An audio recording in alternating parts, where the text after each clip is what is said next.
दोस्तों, स्वागत है आपका मेरे चैनल नाज वॉइस में। आधे ज्ञान पर शेखी बघारना मूर्खता दर्शाता है। किसी गांव में एक कारीगर रहता था जिसका एक लड़का था। कारीगर अपनी छोटी सी झोपड़ी में टोकरी बनाता था जिन्हें वो 20-20 रुपए में बेचा करता था। अब कारीगर बूढ़ा हो चुका था। उसने सोचा कि मैं अपने बेटे को यह टोकरी बनाने का काम सिखाता हूँ।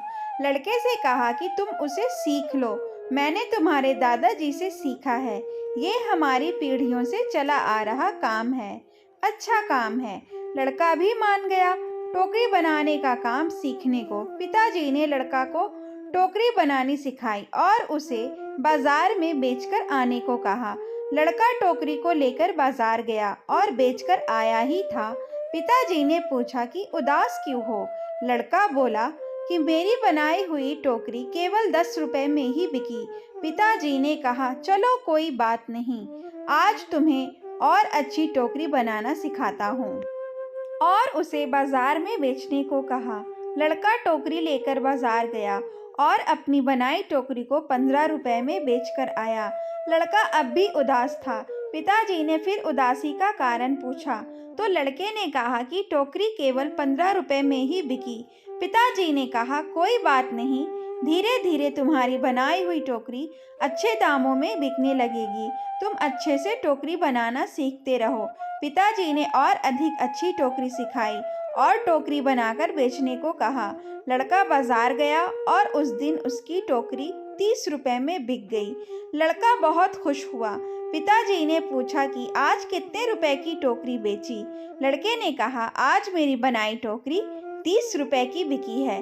पिताजी ने ये सब सुनकर लड़के से कहा, बहुत अच्छा है, चलो आज तुम्हें ऐसी टोकरी सिखाऊंगा जो 40 रुपए में बिक सके। लड़के ने कहा, बस पिताजी, आप खुद 20 रुपए की टोकरी बेचते आए हो, आप मुझे 40 की टोकरी बनाना कैसे सिखाओगे? आप रहने दो, आपसे ज़्यादा रुपए की टोकरी तो मैं बनाना जानता हूँ।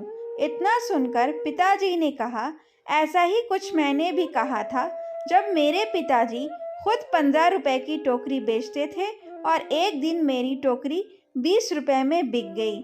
मेरे पिताजी ने मुझे 25 रुपए की टोकरी सिखाने को कहा था तो मैंने भी सीखने के लिए मना कर दिया था और कहा था कि आप खुद 15 की बेचते आए हैं, आपसे ज़्यादा की तो बेचकर मैं आया हूँ।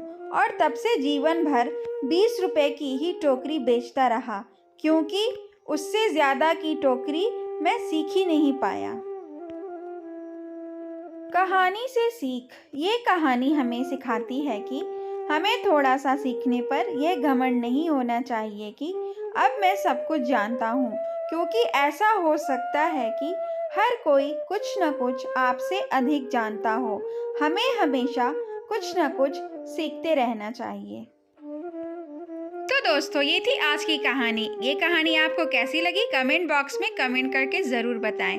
और अगर आप मेरे चैनल पर नए हैं तो काइंडली मेरे चैनल को सब्सक्राइब ज़रूर करें और नोटिफिकेशन बेल आइकन को भी प्रेस कर दें ताकि मेरे आने वाली वीडियोस की सारी अपडेट आप तक टाइम टू टाइम पहुंचती रहे। Thanks for watching. मिलते हैं नेक्स्ट वीडियो में।